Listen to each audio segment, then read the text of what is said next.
تونا مخلصين اجتماع مع مصنع حليب، والحين بنروح نسوي الاعلان. ايوه بس ما شاء الله عليك يا محمد، ما يعرفون يتكلمون عربي، كله انجليزي، ومحمد اللي ينقذنا. محمد لعبتي هو اللي ينقذنا. ايوه صح.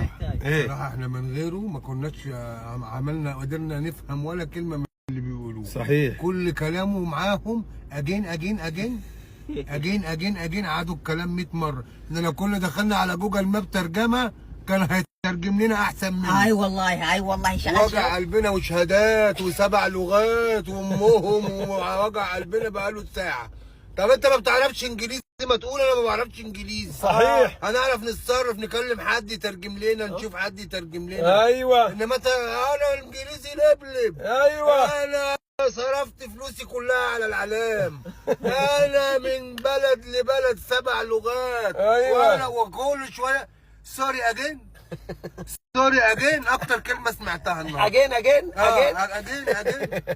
ده بركان ترجم احسن مني. صحيح. والله صح. صحيح. هذا عارف والله. هذا اللي ما يعرف يفتش الخط ترجم. والله الخبرة وليست الدراسة. قال لك يعني مبستر يا ابو راشد. صحيح. يعني مبستر. ايوه. اصعب كلمه في الانجليزي فهمها. الله. شوف ينصر دينك يا استاذ خليفة. المفروض 3 ايام زياده، ياخد 3 ايام